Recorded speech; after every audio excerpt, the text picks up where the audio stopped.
Assalamualaikum warahmatullahi wabarakatuh. Salam sejahtera. Bismillahirrahmanirrahim. Alhamdulillahi rabbil alamin. Wal 'aqibatu lil muttaqin 'ala umuri dunya waddin. Wassalatu wassalamu 'ala rasulil karim wa 'ala alihi wa man tabi'ahu bi ihsanin ila yaumiddin. Amma ba'd. Terima kasih kepada saudara pengurusi majlis yang begitu sok suara dalam dapat mengacara majlis yang begitu lembut suara, yang kita hormati dan kita raikan yang berhormat Datuk YB Datuk Dr. Hassan Bahrom, selaku rasmi rakan tim penghormat yang hadir pada pagi ini, Dr. Iqbal selaku Pengurus Ketua, Abim Daerah Tampil, sahabat saya saudara Zarif turut hadir, pengurusi majlis belia daerah Tampil yang merupakan sebahagian daripada cabang Akademi Majlis Belia Malaysia yang bertebaran di 105 daerah, masuk 27 daerah yang kita akan tubuhkan di Sabah insya-Allah. Seterusnya muhtamirin-muhtamirat yang dikasihi Allah sekalian, alhamdulillah saya merapatkan kesyukuran pada Allah Subhanahu Wa Taala yang dapat sama-sama dengan rakan-rakan sekalian, anak-anak muda yang menjadi satu kebanggaan kepada kita. Alhamdulillah, sepanjang menjadi Presiden Majlis Belia Malaysia, saya bersyukur kepada Allah Subhanahu Wa Taala yang dapat sentiasa saja berinteraksi, berdialog dan bertemu dengan aset yang paling berharga dalam sesebuah negara. Sama ada dalam konteks Majlis Belia Malaysia yang lebih besar, kita berinteraksi bukan sahaja dengan pemuda-pemudi Melayu Islam, namun kita juga berinteraksi dan juga berpeluang untuk menunjukkan kepimpinan dan juga dakwah kita bukan sahaja kepada belia Melayu Islam, tetapi belia pelbagai kaum dan agama. Dan inilah juga yang kita diajar untuk dalam Habib untuk kita menyebarkan rahmatan lil alamin. Bermakna kepimpinan kita bukan sahaja untuk belia Melayu Islam, namun kita praktis dan kita amalkan di luar daripada pokok-pokok kebiasaan yang mana agenda kemajmukan dan juga kepelbagaian ini merupakan sebahagian daripada agenda utama Angkatan Belia Islam Malaysia. Alhamdulillah, dengan kesempatan yang ada ini saya cuba untuk berkongsi dengan adik-adik sekalian dengan satu topik yang penting. Saya teringat ketika saya menghadiri satu syarahan yang penting yang sebenarnya membuka mata saya tentang peranan pemuda-pemudi Islam bukan sahaja di Malaysia tapi di seluruh dunia ketika saya di tingkatan 5. Dan kebetulan Datuk saya Iqbal, sebelum ini saya di tarbiyah di Sekolah Menengah Agama Persekutuan Kajang yang sebahagian guru-gurunya merupakan belakang-belakangkan Abim, dan mereka bukan sahaja menjadi muallim tetapi mereka juga menjadi muaddib dan juga murabbi kepada saya.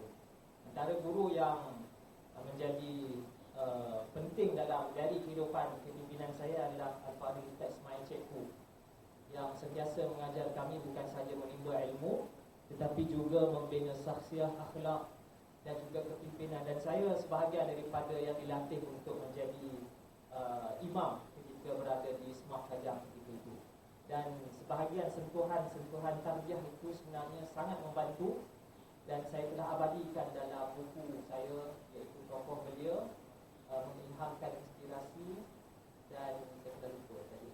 Tapi adik-adik boleh carilah, di situ saya menumpahkan sebahagian besar pengalaman saya ketika di tarbiyah di Smart Kajang, dan sebahagian besar juga saya terkesan dalam Angkatan Belia Islam Malaysia. Saya masih ingat ketika di Tingkatan 5 saya dijemput dalam satu syarahan yang dianjurkan oleh Seldes, Pusat Kepimpinan Seldes, yang mana ketika itu dihadiri oleh tokoh besar Profesor Dr. Yusuf Al-Qaradawi. Saya kan adik-adik semua kenal dengan tokoh besar ini. Ada yang tak kenal? Jangan buat mali company lah kalau berada dalam Abim Fazil lah. Kalau tak kenal dengan tokoh besar ini adalah menjadi satu yang satu national embarrassment, satu kemaluan nasional yang tidak boleh dimaafkan, kerana Abim ini dipandu kebangkitannya bukan atas semata-mata dasar semangat, tetapi kita dipandu dengan panduan ilmu dan juga ulama'-ulama' muktabar. Sebab itu antara benda yang saya minat dalam Abim adalah adik-adik sekalian, kita sentiasa saja didampingi oleh para ilmuwan dan cendekawan. Sama ada tokoh-tokoh seperti Profesor Dr. Yusuf Al-Qaradawi. Saya masih ingat kita menyantuni almarhum Dr. Almarhum Dr. Said Ramadan Al-Buti, iaitu pengarang fiqh sirah yang terkenal. Kita juga mendampingi tokoh-tokoh sufi seperti almarhum Dr. Said Muhammad Alawi Al-Maliki dan sebagainya. Ini juga yang memperkaya dan memandu kebangkitan anak muda dalam perjuangan Islam. Kita faham adik-adik sekalian bahawa anak muda penuh dengan semangat. Namun kalau semangat itu tidak dipandu dengan ilmu dan juga tidak dipandu dengan pimpinan cendekiawan muktabar, maka kebangkitan itu tidak akan bermakna dan bahkan akan menyeleweng.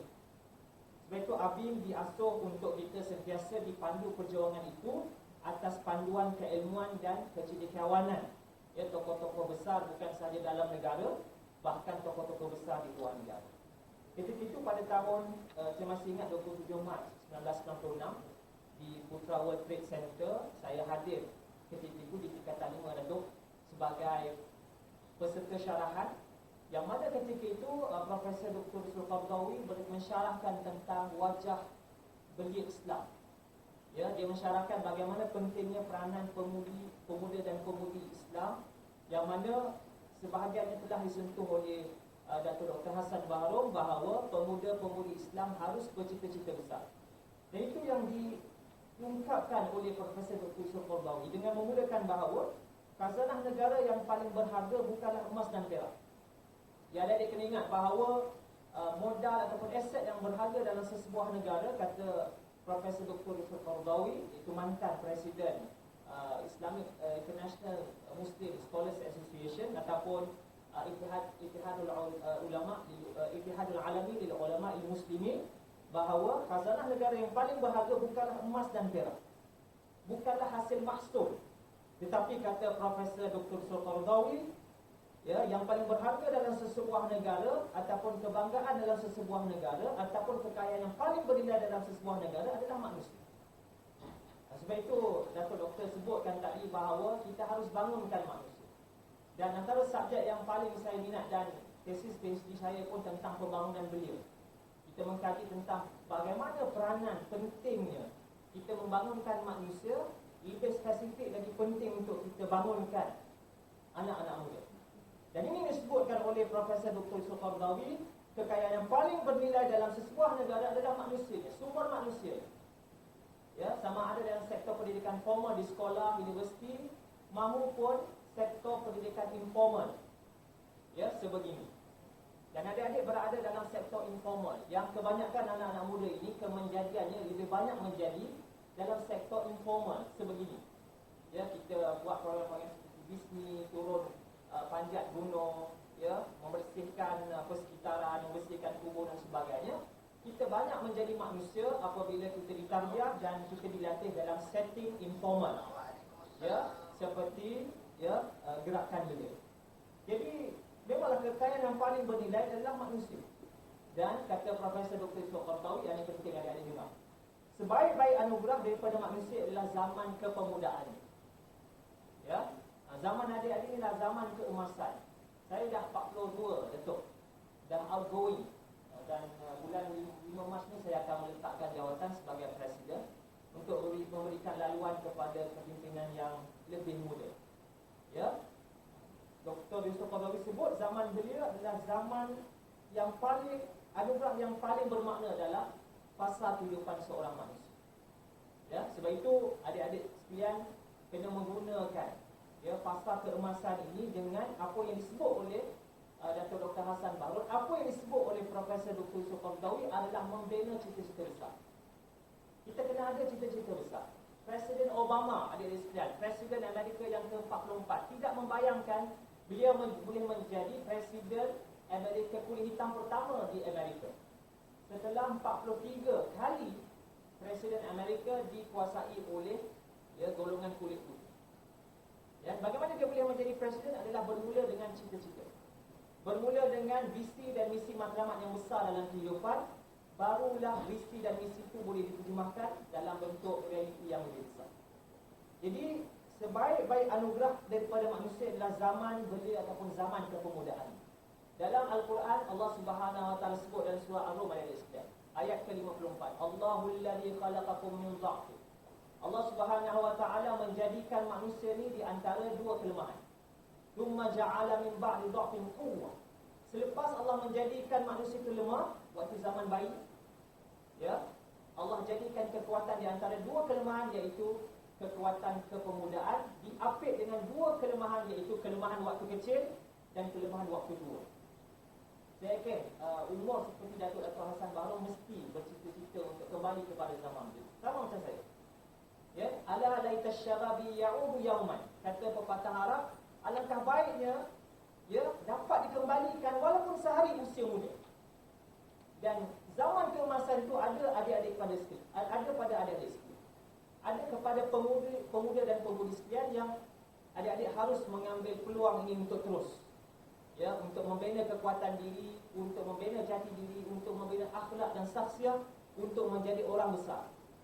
Rugi menjadi orang kecil dari adik sekalian. Dalam ucapan majlis perundingan beliau baru-baru ini, saya sebut tentang Datuk Dr. Siddiq Fadil pun ada sebut tentang puisi Kiai Mustafa Bisri, ya, iaitu ruginya menjadi orang kecil dan sepatutnya kita menjadi orang besar. Adik-adik ada peluang yang besar kerana masih berada di zaman kepemudaan.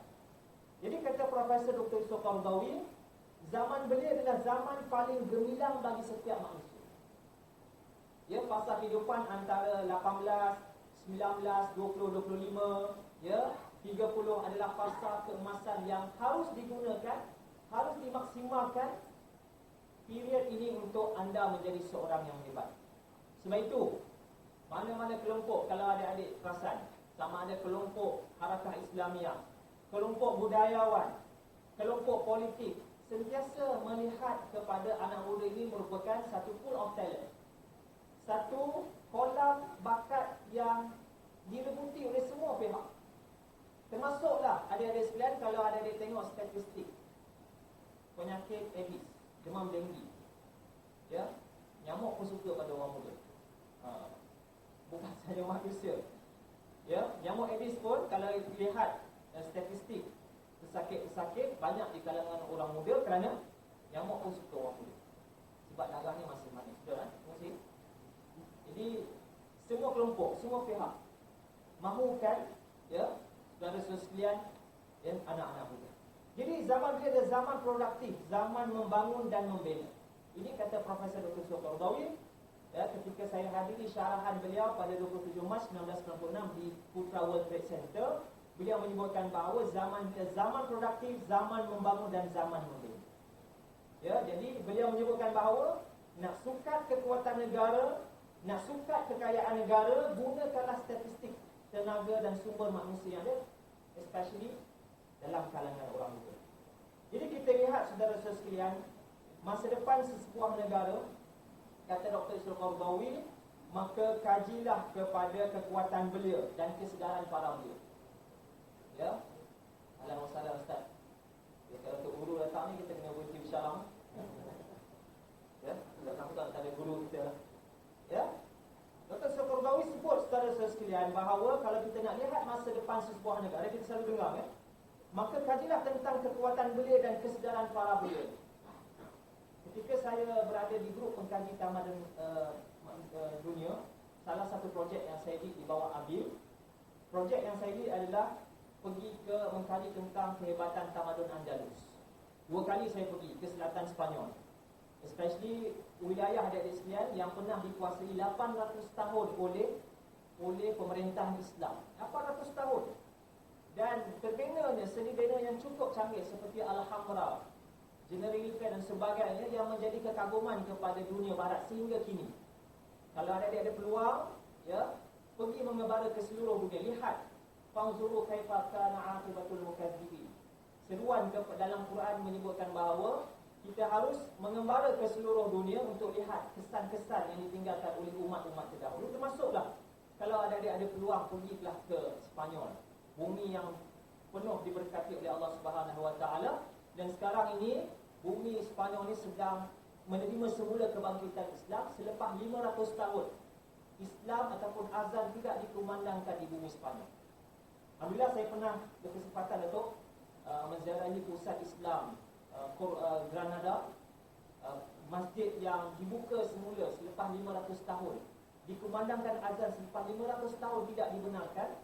Dan alhamdulillah, ya, sekarang di Sepanyol, kalau ikut statistik yang saya jumpa dengan rakan-rakan di Sepanyol menyebutkan bahawa sudah ada 7 ataupun 8 masjid di Sepanyol yang sedang dibuka semula oleh masyarakat Islam di Sepanyol.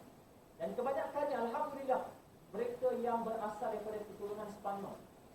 Dan saya masih ingat the latest one 2-3 tahun lepas kita dikunjungi oleh sahabat kita daripada Serbia. Serbia ni dia nak buka masjid yang ke-7 di Serbia.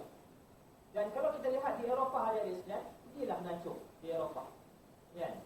Buat satu trip Dr. Iqbal, lawatan pendidikan ke bumi Andalus ataupun mana-mana bumi Eropah.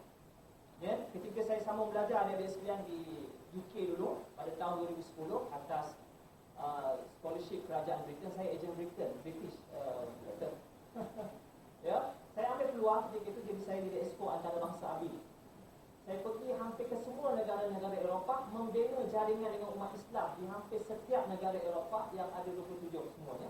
Termasuklah di Sepanyol dan termasuklah di Republic Czech.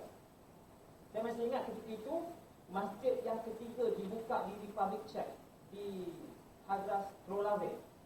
Ya, masjid ini masjid yang ketiga dibuka tahun 2010. Yang mana bumi Republic Czech ni ada di sekitar merupakan bumi yang dikuasai oleh ideologi komunis dulu.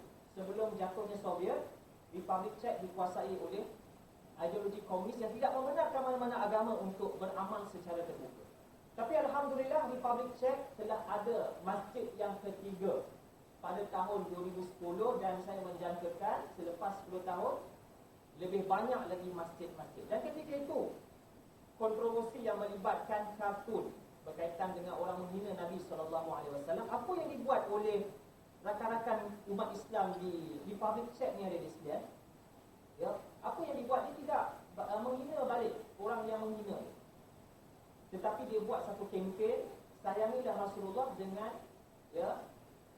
mengedarkan kuntuman-kuntuman bunga ros, ya, yang dikarga sendiri oleh pihak masjid. Sehingga kan hampir setiap minggu ada sahaja lawatan daripada golongan bukan Islam datang ke masjid-masjid di Republic Czech untuk mempelajari tentang Islam. Ya, begitu juga di Sepanyol ada sekalian. Ya, 2010, maknanya beberapa tahun yang lepas kita sudah ada 7 masjid di negara Sepanyol.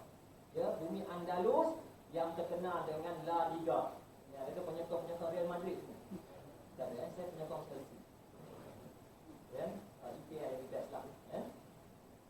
Jadi adik-adik sekalian, kita lihat bagaimana ketika zaman bumi Andalus, saya nak kaitkan bahawa dengan kenyataan Profesor Dr. Yusuf Qaradawi, nak sukat kekuatan negara, nak sukat kekayaan negara, gunakanlah statistik negara, tenaga dan sumber manusia yang ada, especially orang muda. Ketika musuh nak menyerang semula Andalus selepas 800 tahun Islam menguasai Andalus, sebab kita tahu bahawa Andalus ini dulu adalah bumi Kristian. Ya? Jadi Kristian nak ambil balik. Ya, kerajaan Aragon dan Castilla di kawasan utara Sepanyol, dia sentiasa saja mengintang-intang untuk kembali menguasai Andalus. Merupakan satu wilayah yang terakhir sebelum kejatuhan bumi Andalus. Jadi macam mana dia nak sukat kekuatan Andalus, dia akan hantar seorang spy. Orang Islam kata mata-mata. Dia akan hantar setiap tahun, dan apa yang dikaji, apa yang diperhati adalah kekuatan anak muda. Dia akan tengok anak muda tengah buat apa. Oh, anak-anak muda di sana tengah bermuktamar. Oh, dia masih kuat lagi. Ini bukan masanya untuk kita serang, kerana kesedaran anak muda terhadap Islam masih lagi tinggi. Macam ada Islam bukan mudah. Hari Sabtu sepatutnya kita, hari Sabtu ni apa yang kita buat? Aktiviti apa? Kuat lentang kan? Macam kata yang biasa kan kuat lentang. Tak biasa? Saya biasa kuat lentang atas katil ya. Oh, muda. Ya, ataupun menghabiskan masa dengan memain apa? PIBG, PUBG. Saya tahu saja. Ya, PUBG. Ya, tetapi anak-anak muda di sana cerita tentang perjuangan, cerita tentang bagaimana nak bangunkan negara, cerita bagaimana nak majukan umat, sebagaimana kata-kata Soekarno. Ya, kalau anak muda sudah umur 21 tahun, sudah umur 22 tahun, tapi masih lagi tidak bincang soal negara, maka wajar saja digondoli saja kepala. Ya. Kalau anak muda umur 21 tahun, umur 22 tahun masih lagi cerita tentang Mobile Legends, bukan tak boleh. Tapi takkan itu ya matlamat perjuangan kita. Sepatutnya kita bincang lebih besar dari sekalian. Macam mana macam moto Abi menegakkan kebenaran dan keadilan. Kan? Orang kampung pening lah dengan motor ni kan. Ya, mobilnya tamadun khairul ummah. Cerita benda-benda yang besar. Itulah sebenarnya aspirasi dan kekuatan orang muda. Cerita benda-benda yang besar, bukan cerita benda-benda yang kecil. Sebab itu saya dilatih dulu dalam Habib untuk kita hantar anak muda keluar negara. First mission yang disertai oleh mantan yang dipetua Habib Majlis dan Saudara Kamarul, kita hantar dia ke Christmas Island. Ya, ada pernah dengar Christmas Island? Ini bukan aktiviti-aktiviti menarik yang dibuat oleh Habib untuk latih anak muda untuk berfikiran besar. Kita hantar pergi luar negara, pergi ke Christmas Island, pergi ke Spanyol, pergi ke China, pergi ke merata-rata tempat. Ya, dan ini juga yang Iqbal, penjaga Iqbal daripada Pakistan sebut bahawa alangkah baiknya aku ingin melihat anak-anak muda seawal umur muda pergi ke luar negara melancong, lihat kebesaran ciptaan Tuhan dan lihat kehebatan tamadun-tamadun di luar. Adik-adik kena ada cerita-cerita. Abim tampil kena ada satu program international. Ya, paling dekat kita pergi lawat Lembah Maninjau yang diasaskan. Dia museum hangkanya, sebahagian sumbangan besarnya adalah Habib yang membuka semula kesedaran masyarakat setempat di Maninjau tentang ketokohan Hamka dalam merubah masyarakat. Dan ada yang tahu bahawa Hamka seorang anak muda yang nakal. Bagaimana dia daripada seorang yang nakal transform menjadi seorang tokoh besar umat. Sultan Fatih pun sama. Kalau baca sirahnya, saya baca satu kitab yang ditulis oleh Dr. Muhammad As-Sallabi, seorang sejarawan terkenal daripada bumi Libya yang banyak tulis tentang sejarah-sejarah kehebatan tamadun Islam. Dan salah satu buku dia yang terkenal, tak terkenal pun, adalah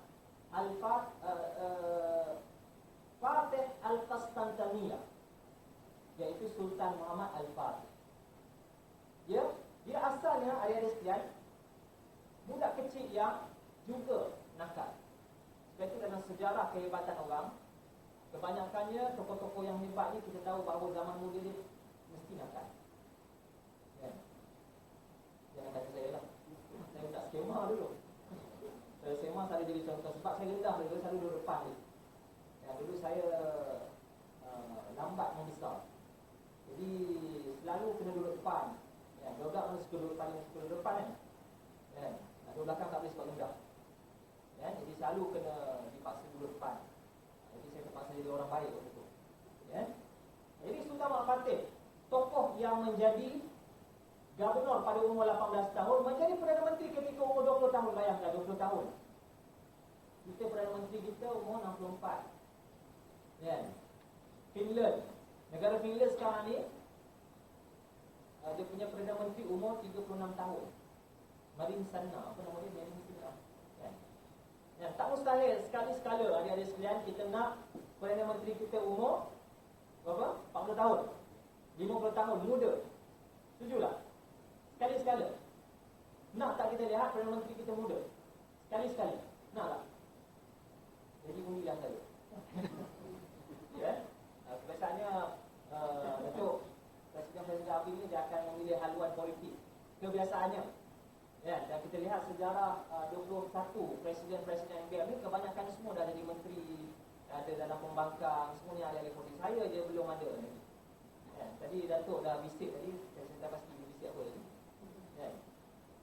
Jadi saudara-saudara sekalian, apa yang saya sebutkan tadi bahawa ya, bumi Andalus ya pernah dikuasai, apabila musuh nak menyerang Andalus, mereka akan lihat bagaimana ya keadaan semasa anak-anak muda di sana. Setiap tahun dia akan hantar spy, tengok bagaimana. Oh, tahun ni masih ada lagi. Ya, masih lagi buat muktamar tahun yang kedua. Biasanya Dr. Iqbal, kita kena pastikan bukan kali 2, 3, 4 dan 5 dan seterusnya. Abim Tampin akan terus ikut. Dan yang menjadi ya lokomotifnya adalah adik-adik sekalian. Nak pastikan kesinambungan Abim Tampin masih lagi akan hidup adalah adik-adik sekalian. Ya. Jadi spy tu hantar di tahun yang ketiga. Dia dah tengok dah budak-budak muda dah mula lektor. Dah separuh dah tak datang muktamar. Contoh. Mereka tak adalah muktamar kan. Saya nak bagi contoh. Tahun 4 dah tinggal 1/3 saja yang masuk fungsi majlis pun dah hilang. Contoh. Kan? Masuk tahun yang keempat. Kan? Tinggal 2-3 orang. Maka waktu itulah kerajaan Aragon dan Kishtalah di utara Andalus membuat keputusan bahawa inilah masa untuk menyerang Andalus ketika anak-anak mudanya telah lemah. Lihat adik-adik sekalian bahawa kekuatan sesebuah negara, kekuatan sesebuah umat adalah terletak pada tangan adik-adik sekalian. Sebab itu orang melihat bahawa pentingnya untuk kita membina kekuatan orang muda. Dan orang muda menjadi catalyst, menjadi lokomotif kepada kekuatan sesebuah ketamadunan. Sebab itu adik-adik sekalian, kata Profesor Dr. Al-Qaradawi ketika saya hadir di syarahannya yang disebut sebagai Himpunan Belia bersama Al-Qaradawi pada 27 Mac 1996 ketika saya kata 5, beliau menyebutkan bahawa sekira fikir nafsu dan perut dan bukan kepentingan umat yang difikirkan oleh anak-anak muda, maka anak-anak muda akan musnah, kata Dr. Al-Qaradawi, dan masa depan negara akan malap. Kalau anak-anak muda memikirkan hanya tentang nafsu syahwat, hanya untuk mengumpul kereta ataupun rumah, itu sahaja yang difikirkan, maka itu adalah petanda kepada kemusnahan dan kemalapan masa depan negara. Ini jelas disebut oleh Profesor Al-Qaradawi ketika itu. Ya, kalau kita fikir hanya soal perut, soal nafsu, maka itulah petanda kepada kejatuhan sesebuah tamadun negara. Ya, sebab itu antara cabaran utama kepada anak muda adalah nafsunya sendiri. Ya, ini yang disebut oleh Imam Syafi'i adik-adik sekalian bahawa illam tushghilha bil haqq syaghalatha bil batil. Betul Ustaz Samsul, saya punya tata bahasa. Kata Imam Syafi'i, kalau anda tak sibukkan diri kamu dengan perkara-perkara baik, maka nafsu akan menyibukkan syaghalatha bil batil. Maka nafsu akan sibukkan diri adik-adik sekalian, pemuda-pemudi sekalian dengan perkara-perkara kebatilan.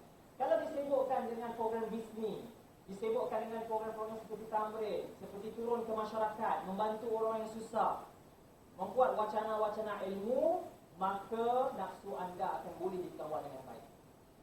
Dan illam tushghilha bil haqq syaghalatha bil batil. Kata Imam Syafi'i, kalau nafsu ini tidak disibukkan dengan perkara-perkara yang baik, maka dia akan disibukkan dengan perkara-perkara yang batil. Ya, sebab itu adik-adik sekalian, gunakanlah medium Abim tampil. Ya, gunakanlah medium Abim Negeri Sembilan. Ya, sebelum adik-adik naik ke atas, saya bermula dengan Abim Daerah Rembau sebagai exco. Dan saya dilantik menjadi exco Majlis Belia Negeri Sembilan pada tahun 2003 ketika umur 23 tahun.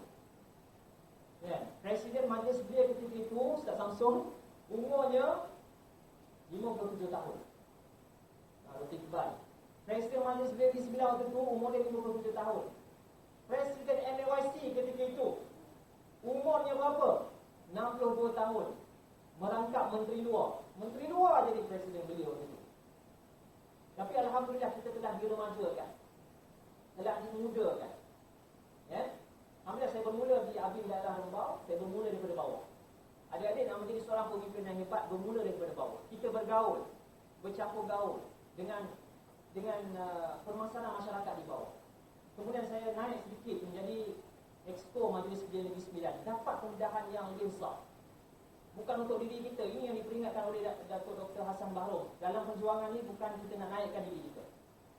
Dan percayalah adik-adik sekalian, kalau adik-adik meletakkan kepentingan umat di hadapan melebihi kepentingan diri adik-adik akan naik sama dengan kepentingan umat. Ubah saja. Ada orang letakkan kepentingan diri di depan, kepentingan umat di belakang. Dia dapat hanya kepentingan diri, kepentingan umat pun tak kuat.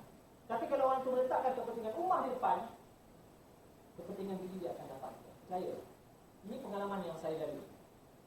Ya, bila kita letakkan kepentingan umat, masyarakat, kepentingan masalah yang lebih amat, maka kita akan juga dapat. Allah akan pelihara kita.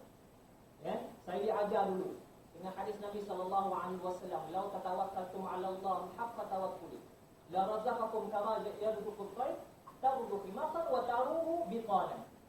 Kata Nabi SAW, kalau kamu bertawakal tentang soal rezeki, ya, sebab perjuangan ini penuh dengan risiko, perjuangan penuh dengan onak duri. Kalau kamu yakin bahawa rezeki itu di tangan Allah, la razaqakum, Allah jawab, la razaqakum kama yarzuqut tayr. Allah akan berikan rezeki kan kepada kamu seperti mana Allah berikan rezeki pada burung. Burung dia kerja apa? Adakah dia ahli parlimen tampil? Dia jadi pegawai pendidikan daerah? Tidak. Apa kerja burung? Ada tak slip gaji? Ada tak pencen? Tak ada. Adakah doktor macam Dr. Iqbal? Ada dengar? Mana-mana burung jadi doktor, bekerja di pejabat kerajaan, begitu doktor burung jaga, ada tak? Tak pernah kan? Kan? Musi pun tak pernah. Tak pernah tengok kan? Tak pernah tengok? Ada tak ada pun. Ya?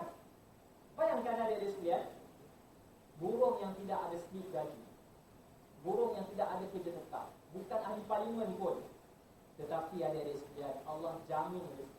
La razaqakum kama yarzuqut tayr.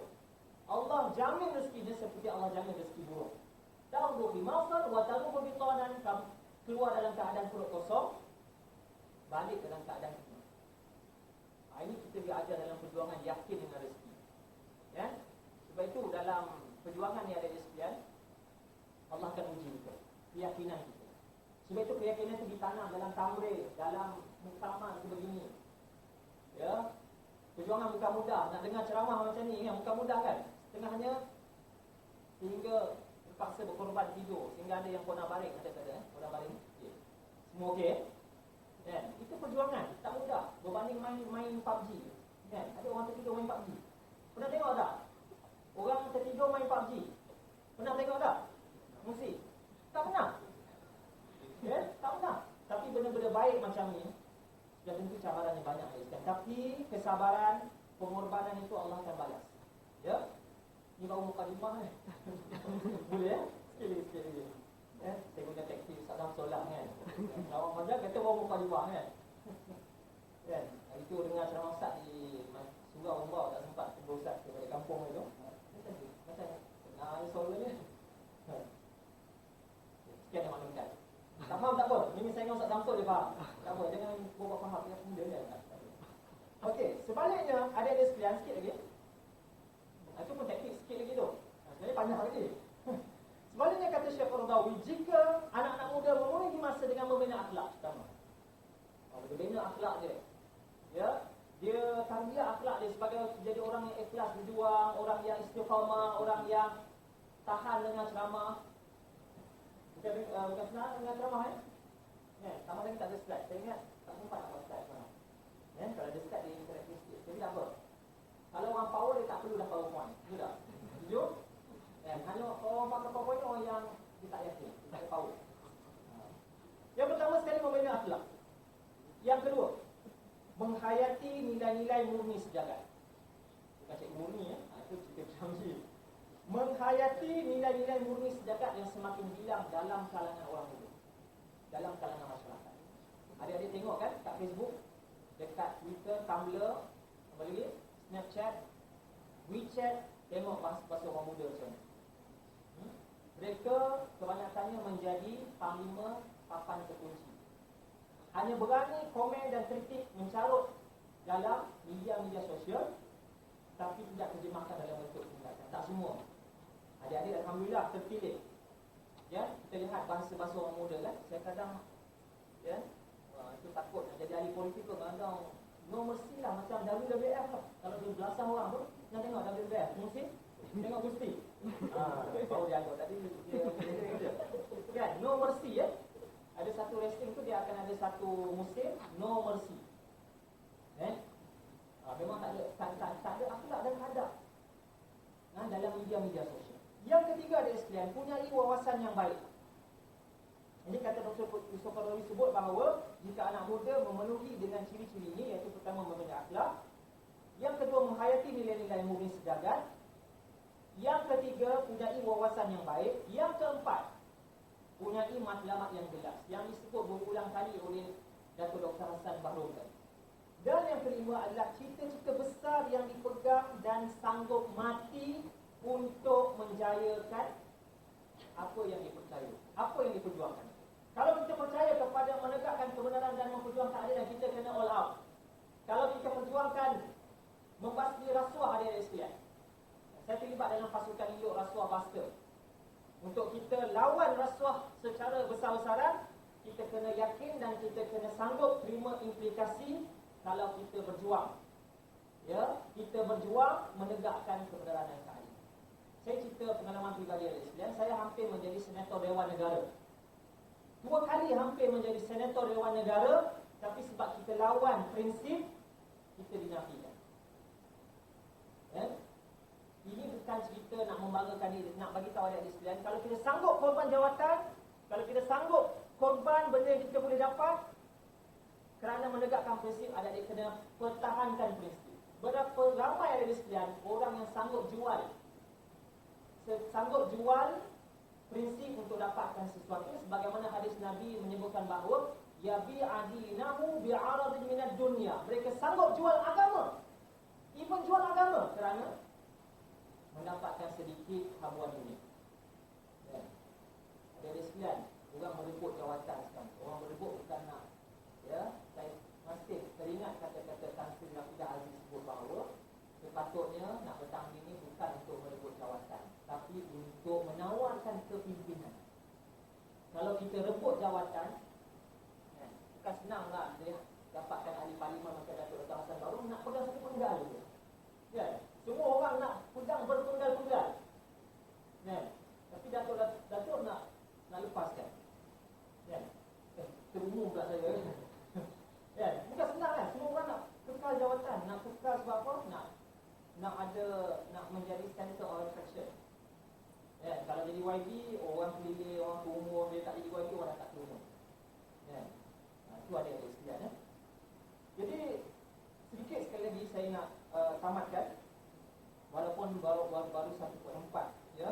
Sebab itu Datuk Yusof Qaradawi sebut, Dr. Yusof Qaradawi sebut bahawa, ya, anak-anak muda kalau ada 5 ciri tersebut, maka masa depan negara akan cemerlang, kerana kata beliau adalah tulang belakang kepada umat. Dan Al-Quran kisahkan tokoh-tokoh yang hebat dalam sejarah ketamadunan manusia, seperti Nabi Ibrahim, kata Dr. Yusof Qaradawi, seperti Nabi Ismail. Ya, yang disebut rakaman dialog antara Nabi Ibrahim dan Nabi Ismail. Ya, inni azbahuka fanzur maza tara. Qala, ya, if'al ma tu'maru satajiduni insyaallahu minas shalihin. Dalam surah baru, ramai yang hafiz, kan? Mesti hafiz. Al-Haf saja, Haf dia saja.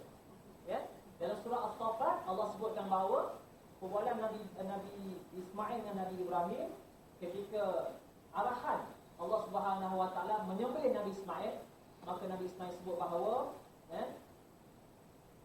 laksanakanlah ayahanda, satajiduni insyaallahu minas sabirin. Maka engkau akan mendapati aku dalam keadaan menjadi orang-orang yang sabar. Ya. Sampai berapa ni? Belum pagi 15. Okey. Sebab dia minum pagi ya. Ya, satajiduni insyaallahu minas sabirin, ada sekalian, bahawa Nabi Ismail memberikan jaminan bahawa sembelihlah ayahanda, kalau ini arahan Allah, sembelihlah, maka kamu akan mendapati bahawa satajiduni insyaallahu minas sabirin. Ini kualiti yang ada sekalian, kualiti kesabaran. Ya, bagaimana nak dengar ceramah, kena sabar. Itu baru ujian awal. Belum lagi adik-adik akan turun ke masyarakat, berhadapan dengan karenah masyarakat. Dan ini juga lah yang disebut oleh hadis Nabi SAW, bahawa mukmin yang baik adalah mukmin yang membuat keputusan untuk bersama-sama dengan masyarakat. Wa yasbir ala adahum, dan bersabar dengan kerenah-kerenah masyarakat. Ya, saya ada satu modul adik-adik sekalian. Saya melatih pelajar-pelajar Malaysia di Indonesia. Ya, beberapa tahun yang lepas saya buat satu modul untuk 12 difficult people to handle. 12 jenis manusia yang sukar dikawal. Macam adik-adik dalam habis samping, Dr. Iqbal perangai dia macam tu. Ya, pengurusi perangai dia soft, lembut. Ya, bukan lembut yang dibenarkanlah. Ya. Mungkin adik ni perangai dia mungkin agak sedikit cengeng. 12 jenis manusia, macam mana nak handle? Dalam organisasi itu kita ada dalam organisasi. Dalam MPM tadi kita ada Melayu, Cina, India, Kadazan, orang Ulu. Kan? Orang rengus, orang bajak laut dalam MPM. Lagi pelbagai. Bagaimana kita nak handle kepelbagaian itu? Sebab itu salah satu ciri pemimpin yang baik, dia boleh memimpin, boleh mengurus kepelbagaian. Managing Across Culture. Nah, ini satu buku yang ditulis oleh Harvard Business Review, Managing Across Culture. Bagaimana adik-adik menjadi seorang pemimpin yang baik dengan boleh mengawal bukan sahaja pengikut-pengikutnya di kalangan orang Abid, tapi di kalangan NYC, 4B, GPMS, Majlis Belia Hindu. Ya, pengikutnya di kalangan Persatuan Belia Methodist, pengikutnya di kalangan Persatuan Belia Buddhis. Kita ada semua belia-belia pelbagai agama di bawah MBM. Sebab itu saya amat sarankan adik sekalian latih bakat kepimpinan. Bila Abid tampil naik nanti dalam Abid Negeri Sembilan, kemudian naik lagi bila Fazril dah besar, ganti pula Fazril sebagai Susago, sebab dia naik atas lagi, naik berdikit-dikit, kena masuk pula Majlis Belia Negeri Sembilan, masuk Majlis Belia Malaysia, kemudian naik lagi The Committee of ASEAN Youth Cooperation di peringkat Asia Tenggara, kemudian naik lagi Majlis Belia Asia, naik lagi World Assembly of Youth, naik lagi Majlis Belia OIC Youth Forum. Kita ada banyak adik-adik sekalian, kalau terlibat dalam gerakan dia, kita boleh dedahkan adik-adik dalam pelbagai gerakan belia di seluruh dunia. Saya adalah wakil tetap Malaysia dalam OIC Youth Forum. Dan kita boleh dedahkan adik-adik pergi ke Istanbul, pergi ke 57 negara-negara OIC. Ya. Saya juga berada dalam sebagai Naib Presiden Afrika Asia Youth Government. Negara belia-belia daripada negara Afrika dan belia-belia dalam negara Asia hasil daripada Kongres Bandung pada tahun 1955 yang dihadiri oleh Tito, oleh Suharto, Soekarno, Jawad Nehru dan sebagainya, membentuk satu platform untuk anak muda yang dinamakan sebagai ASEAN Africa Youth Government. Jadi ada peluang. Dia tak masuk ABIM saja. Ya? Saya adalah wakil ABIM yang kedua dalam menjadi Presiden MBM selepas Datuk Seri Anwar pada tahun 1972-76. Datuk Seri Anwar pernah jadi Presiden MBM 1976. Bagaimana pendedahan itu? Ada tak mustahil. InsyaAllah saya Fazril, Saudara Muiz, kita Saudara Razi, kita boleh bimbing adik-adik menjadi orang yang hebat, insyaAllah. Bahkan dalam ABIM kita diajar untuk didik anak didik kita menjadi jauh lebih hebat daripada kita. Bukan kita yang nak jadi hebat, kemudian kita nak naikkan diri kita nak angkat diri kita, itu bukan culture kita. Culture kita adik-adik sekalian, nampak dia talent-talent yang baik macam adik-adik, kita akan angkat. Ya. Boleh tak? Kalau boleh saya kena berhenti ceramah lah. Ya. Macam mana adik-adik ni? Lagi 5 minit insyaAllah. Ya? Jadi Dr. Zulkarnawi bagi lagi contoh yang lain seperti Nabi Yusuf AS. Ya? Dalam satu ayat disebut dalam surah Yusuf yang kita selalu bacakan. Warawadathu alladhi huwa fi baitiha. Ya? An nafsi. وغلقت الأبواب وقالت حيث لك قال معاذ الله إنه لا يفلح الظالمون. Dalam surah Yusuf Allah sebut ketika Zulaikha menggoda Nabi Yusuf. Ya. Dikatakan Zulaikha ni nama yang diberikan adalah seorang wanita bangsawan yang cantik. Kalau sekarang ni artis apa yang cantik Dr. Iqbal? Contohlah contoh. Contoh. Sambil dengar lagu apa? Coba artis perempuan yang paling cantik contohlah. Ha? Nilofa tak kahwin. Okeylah Nilofa. Nilofa lah contoh. Bayangkan artis Dr. Iqbal lah. Contoh. Bayangkan orang secantik itu goda adik-adik sekalian dalam keadaan one by one. Adakah adik-adik juga akan berkata sebagaimana Nabi Yusuf sebut, qala ma'adallah, aku takut pada Allah, ataupun jauh. Adakah itu pilihannya? Belum tentu adik-adik sekalian, belum tentu. Jawapan dalam muktamar berbeza dengan jawapan dalam keadaan yang sebenar. Jadi jangan berpura-pura. Tak mudah Allah Subhanahu wa taala puji dan rakamkan dialog Nabi Yusuf alaihi salam, qala ma'adallah innahu la yuflihul zalim. Tak mudah jadi Nabi Yusuf. Dan Nabi Yusuf waktu itu orang Indonesia kata ganteng. Handsome. Dia handsome pada Dr. Iqbal. Handsome dengan cantik. Tak mudah. Dan biasa tengok cerita ni Ustaz. Ya. Jadi adik-adik sekalian, nak digambarkan betapa cantiknya Nabi Yusuf. Jadi manusia yang paling cantik dalam muka bumi ni adalah lelaki bukan perempuan. Sebab apa? Lelaki tak pakai makeup pun confident. Betul tak? Ada lelaki pakai makeup, Muslim pakai makeup. Sebab dia confident. Perempuan pun tak pakai, tapi setengah perempuan dia pakai makeup kan. Betul tak? Sebab dia tak confident. Tapi alhamdulillah kita punya muslimah, pakai apa? Muslimah. Sebab dah lama tak gambar-gambar ni lupa. Helwa tak pakai sebab confident. Hanya orang yang tak confident saja pakai makeup. Jadi saudara sekalian, apabila Nabi Yusuf ketika rakyat di sekitar Mesir, dia kejilah wanita Zulaikha ni dan menggolong Nabi Yusuf sebab dia tak tahu betapa cantiknya Nabi Yusuf. Jadi dalam Quran disebutkan bahawa jadi Zulaikha telah buat satu program, bukan muktamar lah, dia buat program kerakyat, jemput makcik-makcik bawang yang membawang dia. Saya kata apa kau dengan Yus pun kau boleh percaya. Yus kan? Panggil Yus kan? Nabi Yusuf kan? Tak ada kau dengan Yus pun kau boleh percaya. Okay, tak apa, aku jemput kau. Tengok si kecantikan Nabi Yusuf AS. Ketika majlis itu, Nabi Yusuf diarahkan untuk menjadi pelayan. Bawalah macam-macam bawang ni. Macam bawang ada ke bawang tu? Bawalah macam bawang ni. Bagi buah, bagi sepotong pisau. Ketika Nabi Yusuf AS jalan aja, wah, semua orang terkena. Terpotong tangan. Wah. Dia potong tangan dia tu. Menunjukkan dia kagum betapa cantik, handsome Nabi Yusuf AS. Itu bila Nabi Yusuf sebut lagi, hancur ke wajib. Kan? Baru lalu je. Belum lagi, macam ke apa? Okey, okey. Cukup kan? Belum lagi. Baru jalan aja, dah terpegun. Betapa handsome Nabi Yusuf, tapi dia tidak gunakan handsome dia untuk merosakkan diri dia. Atas 3 faktor kata Dr. Yusuf Qaradawi. Yang pertama sekali adalah kerana kawalan agama. Kekuatan agama, sebab itu dalam Abdi tampil antara program tarbiyah kita dalam memperkuatkan kekuatan percaya kita kepada agama. Yang keduanya adalah kawalan akhlak. Kalau kita tak ada akhlak yang kuat, kita tak boleh. Bukan mudah cantik macam Elopa kan, bukan mudah. Sebaik mana pun kita Fazril, sebaik macam Fazril pun belum tentu. Sealir macam Dr. Samsul pun belum tentu dia betul. Dan yang ketiganya adalah kawalan kepentingan dan kemaslahatan.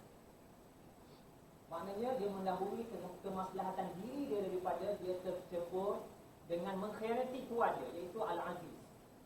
Iaitu 3 kekuatan. Dan terakhir sekali saya nak sebutkan bahawa saudara sekian adalah Dr. Soekabawi juga membariskan tokoh-tokoh yang hebat dalam sejarah peradaban Islam.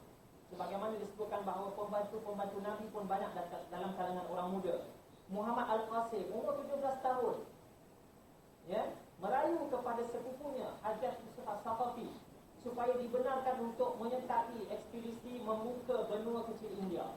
Pada umur 17 tahun, setelah merayu, beliau dibenarkan untuk memimpin ketumbukan ekspedisi tentera Islam untuk membuka kota benua India pada umur 17 tahun di sebuah negara yang dia tidak pernah lawat pun. Umur 17 tahun ada Islam.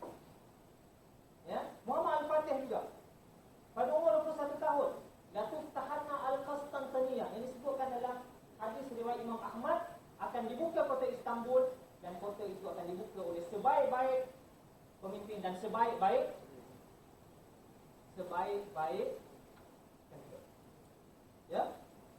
Dan dibagi contoh lagi, gerakan seperti Ikhwanul Muslimin, Dr. Soekabawi sebut lagi, gerakan yang dipelopori oleh orang muda. Kalau di Indonesia kita ada gerakan Budi Utomo yang juga dipelopori oleh orang muda. Kemerdekaan Malaysia, kemerdekaan negara Tanah Melayu, orang seperti Rosli Dobi. Ditangkap tokoh-tokoh Sarawak sebab Fazil ini dia banyak memperjuangkan tokoh-tokoh Sarawak. Syekh Osman ditangkap tokoh Rosli Dobi, umur 18 tahun mati. 18 tahun dia dah mati kerana memperjuangkan kemerdekaan daripada British. Umur 18 tahun. Sebab itu saya bincang dengan saudara Hanafi untuk kita tulis satu buku. Anak-anak muda yang mati di usia muda ketika sedang berjuang. Umur dia 18 tahun, 19 tahun berjuang, mati. Jose Rizal. Saya baru dikirimkan satu buku oleh Bibliofilia untuk review satu buku yang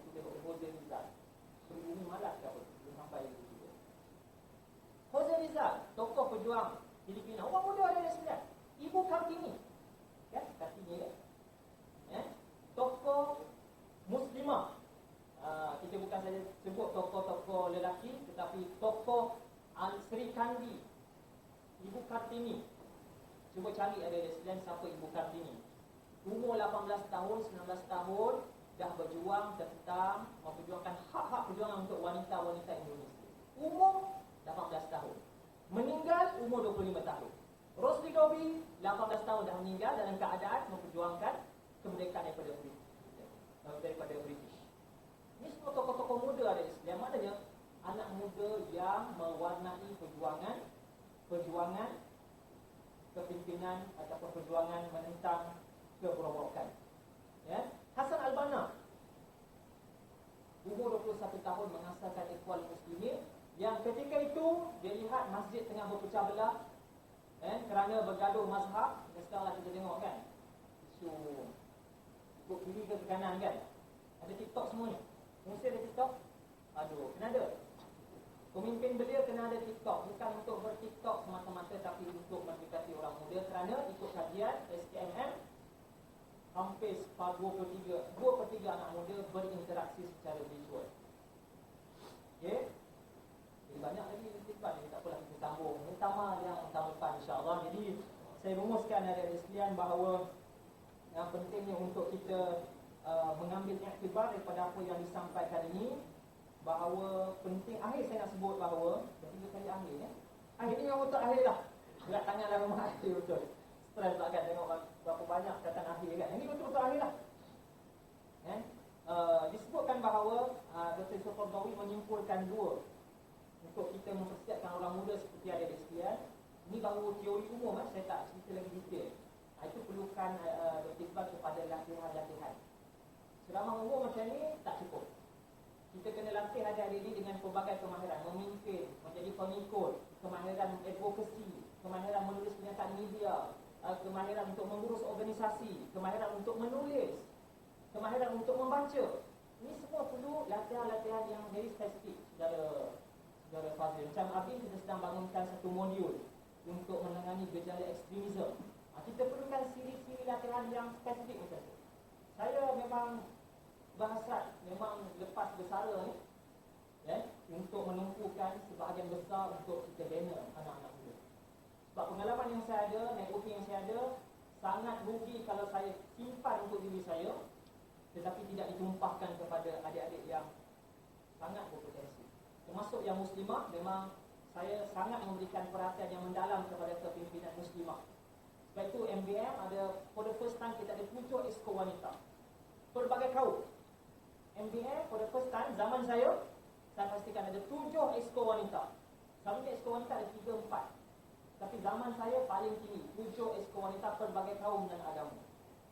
Itu keyakinan kita. Indirectly dia adalah dakwah lah. Menunjukkan bahawa Abid yang memimpin MBM, kita lihat betapa inklusifnya Abid. Kita raikan orang asli pun ditangkap jadi exco.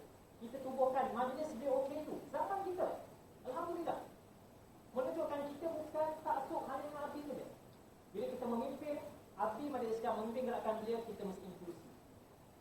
Kita tak boleh fikir hanya kita memimpin Abid, kita memimpin Fadli, kita memimpin 73 cawangan belia Sarawak, kita memimpin lebih 300 cawangan gerakan belia bersatu, Persatuan Belia Cina.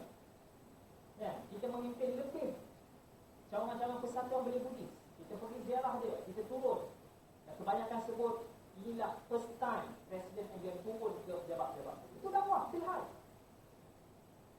Jadi nak naik balik ni, baik saya tamatkan lah tadi tuan rumusan tu.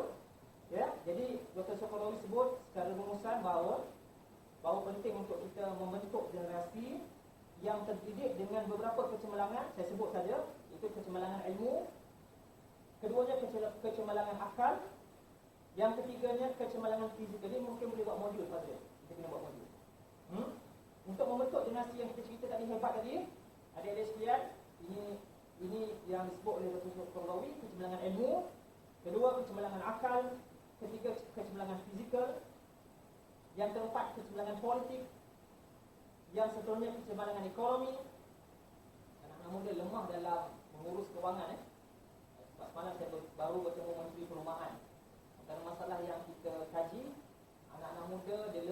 saving.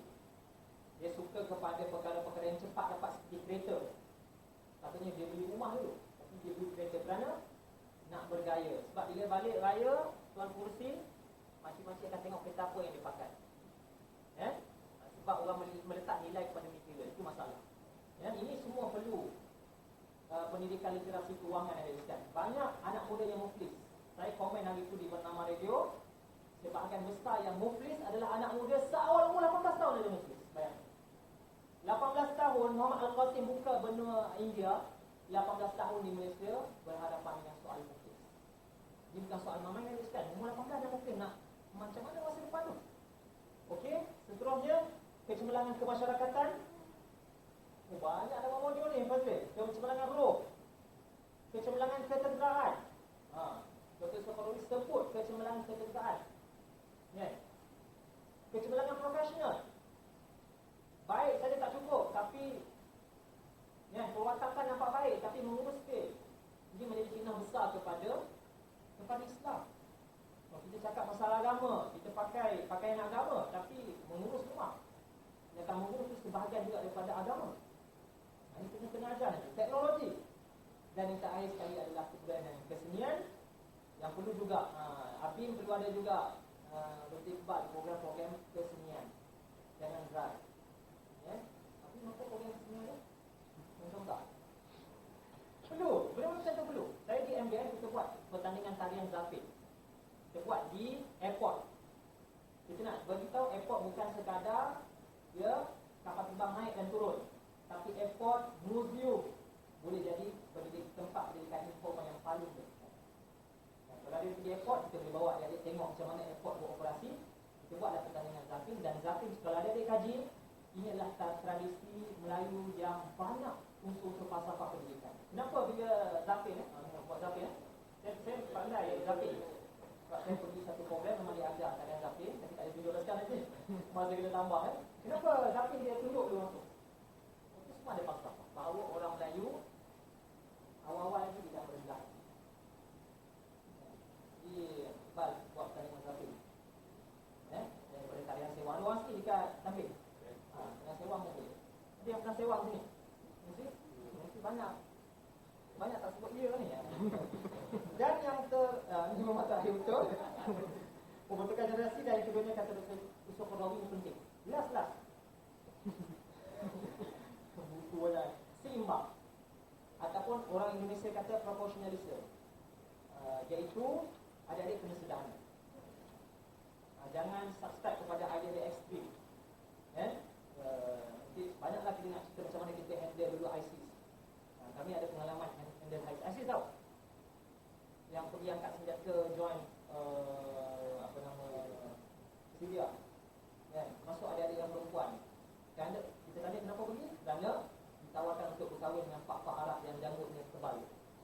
Sebab lelaki Melayu terakhir di Malaysia ni janggut-janggutnya nipis saja. Jadi tak syok. Jadi ditawarkan kahwin dengan pak Arab. Jadi pergi angkat senjata perempuan. Itu nanti kita cerita kemudian. Menariklah di bawah terorisme. Dan itu saja yang saya nak sampaikan. Itu saja saya nak sampaikan. Dan saya mengharapkan juga Dr. Sokodawi sebut kita kena kuasai fik musuh dan fikul waqiah. Ini sedikit kemudian lah. Menguasai nas dan juga menguasai konteks. Ini juga disebut oleh Al-Mahum Dr.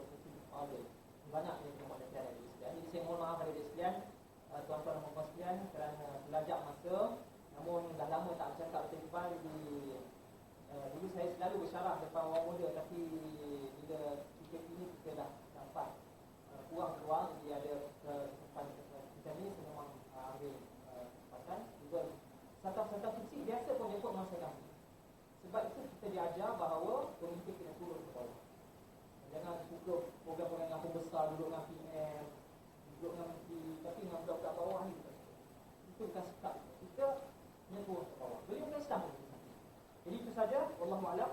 Saya mendoakan supaya Abim Tampin akan terus berjaya dan saya harap semestinya Abim akan terus menyampaikan. Wassalamualaikum warahmatullahi wabarakatuh.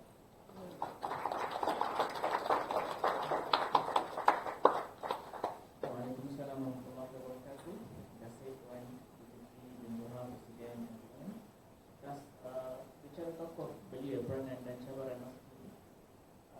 seterusnya Majlis Ulama Al-Ulama yang berhadiah Dr. Samsul Asham, Presiden Wadah Pencegahan Umat Wadah Negeri Sembilan.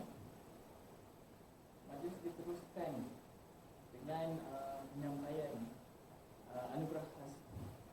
Justru itu Majlis Mahfuz